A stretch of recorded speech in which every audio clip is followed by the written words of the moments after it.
Joseph was a man who believed in God.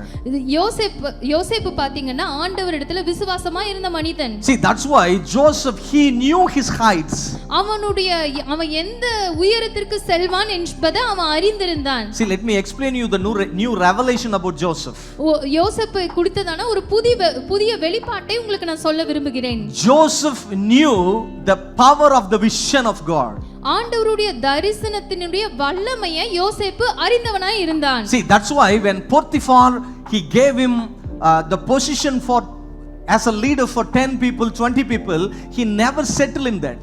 Potiphar பாருங்க, அவனுக்கு ஒரு 10 பேர் 20க்கு மேல அதிகாரியாய் வைத்த பொழுது யோசேப்பு அந்த இடத்திலே அவன் நின்று விடவில்லை. Because he knew the power of God's vision in his life. ஏனென்றால் ஆண்டவருடைய தரிசனத்தின் வல்லமை அவனுடைய வாழ்க்கையில எந்த உயரத்துக்கு கொண்டு போகும் என்று சொல்லி அவன் அறிந்திருந்தான். God gave him the dream that God is going to raise him up, but he could understand, oh, now I am a leader for 20 people, but this is not the vision of God. This is not the dream that God has given to me.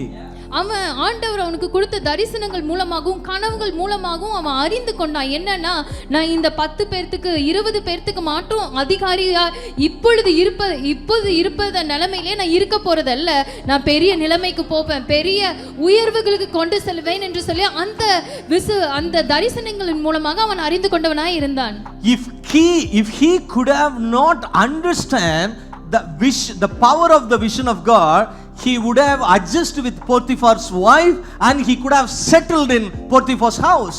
அவன் அந்த தரிசனத்திற்குரியதான வல்லமைய அவன் அந்த நேரத்துல அறியாமல் இருந்திருந்தா அந்த போத்திபார் வீட்ல அந்த பாவத்திற்கு அந்த மனைவிக்கு உடன்பட்டு அந்த இடத்திலேயே அவன் ஒரு அதிகாரியா இருந்திருப்பான். But he understood the power of the dream of God. ஆனா அவன் தேவன் அவனுக்கு கொடுத்த வல்லமையை, அந்த தரிசனத்தின் வல்லமையை அறிந்திருந்தான். The power of my God's vision is not for 10-20 people. The power of God's vision is for lakhs people. ஆண்டவர் எனக்கு கொடுத்திருக்கிற தரிசனத்தின் வல்லமை வெறும் 10 பேருக்கு 20 பேருக்கு மாத்திரம் அல்ல, அது லட்சங்களுக்கு, ஒரு நாட்டிற்கே நான் அதிகாரியாய் மாறப் போகிறேன், ஆசீர்வாதமாக மாறப் போகிறேன் என்று சொல்லி அவன் விசுவாசித்தான். The power of the prophetic word that you received is not to live an ordinary life. The power of the prophetic word that you receive is to live an extraordinary life. உங்களுக்கு கொடுத்திருக்கிற தீர்க்கதரிசன வார்த்தைகளின் வல்லமை நீங்க வெறும் 10 பேர் 20 பேருக்கு ஆசீர்வாதமாக அல்ல, அநேகருக்கு ஆசீர்வாதமாக, அநேக காரியங்களை நீங்க வல்லமையாக பயன்படாத உபயோகமாக இருக்கும். That's why you have to trust on God for his prophetic words and promises. அதனால தான் தேவன் உங்களுக்கு கொடுத்திருக்கிற வாக்குத்தத்தங்களிலும் உங்களுக்கு கொடுத்திருக்கிற தீர்க்கதரிசனங்களையும் நீங்கள் விசுவாசிக்க வேண்டும் என்று நான் சொல்லுகிறேன். The God always speaks the things that you right now not have received. நீங்க பெற்றுக்கொள்ள இப்போ உங்ககிட்ட இருக்கிறத பத்தி ஆண்டவர் அநேக நேரங்களில் பேசுவதில்லை. But he will always speak whatever you don't have. நீங்க உங்ககிட்ட இப்பொழுது என்ன காரியங்கள் இல்லையோ அந்த காரியத்தை பத்தி தான் ஆண்டவர் பேசுகிறார். Hallelujah. He always speaks the invisible things. அவர் காண கூடாத காரியங்களை, நீங்க பார்க்க முடியாத காரியங்களை தான் अनेक நேரங்களில் அவர் பேசுவார். Because he is the God we cannot see. ஏனென்றால் நம்மனால அவர் பார்க்க முடியாது. He is a spirit. அவர் ஆவியா இருக்கிறார். Only this spirit can understand that spirit. நமக்குள்ள இருக்கிற ஆவிதான், அந்த ஆவியானவரை நாம் புரிந்து கொள்ள முடியுது. This carnal flesh eyes cannot see God, but the inner spirit can look at the spirit of God. இந்த மாம்ச சரீரத்தில் இருக்கிற கண்கள்னால அவரை பார்க்க முடியாது, ஆனா நம்மளுடைய ஆவிக்குரிய கண்களினால அவரை கண்டு அவர் என்ன சொல்கிறாரு அவரை நம்ம பார்க்க முடியும். That's why Bible says whatever you believe that you cannot see is faith. Whatever you see if you believe, that's not faith. நீங்க அதனால தான் வேதம் சொல்கிறது, நீங்க காண்கிற காரியங்களை விசுவாசிப்பது விசுவாசம் அல்ல. நீங்க காணக்கூடாத, உங்களால பார்க்க முடியாத காரியங்களை நீங்கள் நம்புவதுதான் விசுவாசம் என்று வேதம் சொல்கிறது. Joseph was a little lad and he was a young man. He was a kid, but God gave him the invisible heights and promotions and the blessings. யோசேப்பு மிகவும் சிறியவனா இருந்தான், அவன் ஒரு சின்ன வாலிபனா இருந்தான். ஆனா அவனுக்கு ஆண்டவர் வெளிப்படுத்தினார் அவனுடைய வாழ்க்கையில என்ன உயர்வுகளை அடைய போறா, என்ன பெரிய காரியங்களை அவன் நடத்த போகிறான்னு சொல்லி அந்த தரிசனங்களையும் அந்த கனவுகளையும் ஆண்டவர் யோசேப்புக்கு கொடுக்கிறவராய் இருந்தார். Joseph could have not digest the vision of God. இந்த ஆண்டவருடைய தரிசனத்தை யோசேப்புனால அந்த இடத்துல ஜீர்ணிக்கவே முடிஞ்சிருக்காது.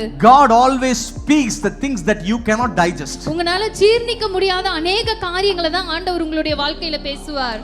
Hallelujah. Hallelujah. Because whatever you can digest, whatever you can understand, if God speaks, that's very easy to believe in Him. But whatever you cannot see, whatever you cannot, you will not be able to do, if God reveals, that is where your part is to believe in Him. நீங்க அநேக நேரங்கள்ல ஆண்டவர் உங்ககிட்ட பேசுறது என்னன்னா உங்களால ஜீர்ணிக்க முடியாத காரியங்களையும் உங்களால நம்ப முடியாத காரியங்களையும் தான் ஆண்டவர் பேசுவாரு, கொடுப்பேன்னு சொல்லுவாரு. அதை நீங்க நம்புறது தான் விசுவாசம். ஒருவேளை உங்களுக்கு நீங்க இருக்கிற காரியங்களையே ஆண்டவர் உங்ககிட்ட பேசி அதை நீங்க நம்புறதுனா அதுல என்ன மேன்மை இருக்க முடியும்? நம்ம பார்க்காத காரியங்களை, நம்ம நினைக்காத காரியங்களை ஆண்டவர் காட்டும் போது அதை நம்ம நம்புவது தான் உண்மையான விசுவாசம். God never sees the situation when He gives you the prophetic word. ஆண்டவர் உங்களுக்கு ஒரு தீர்க்க தரிசன வார்த்தைகளை கொடுக்கும் பொழுது உங்களை சுத்தி இருக்கிற அந்த சூழ்நிலைகளை பார்த்து ஆண்டவர் பேசுகிறவர் அல்ல. He never sees. ஆண்டவர் எப்பொழுதுமே அந்த சூழ்நிலையை பார்க்க மாட்டார். He never sees your eligibility. உங்களுடைய தகுதி அவர் பார்ப்பது இல்ல. He never sees your financial background. உங்களோட பொருளாதார நிலைமை அவர் பார்ப்பது இல்ல. He never sees what are the education you have already done. நீங்க என்ன படிப்பு படிச்சிருக்கீங்கன்னு சொல்லி அவர் பார்க்கிறது இல்ல. He never sees what are the people that you know. நீங்க உங்களுக்கு எந்த மாதிரி ஜனங்களுக்கு கிட்ட அறிமுகம் இருக்கு, உங்களுக்கு எப்படிப்பட்ட ஜனங்கள் பழக்கம்னு சொல்லி அவர் பேசுறது இல்ல. See, always God speaks to the ordinary people but extraordinary things. ஆண்டவர் எப்பொழுதுமே சாதாரண ஜனங்கள் கிட்ட அசாதாரணமான காரியங்களை அவர் வெளிப்படுத்துகிறார்.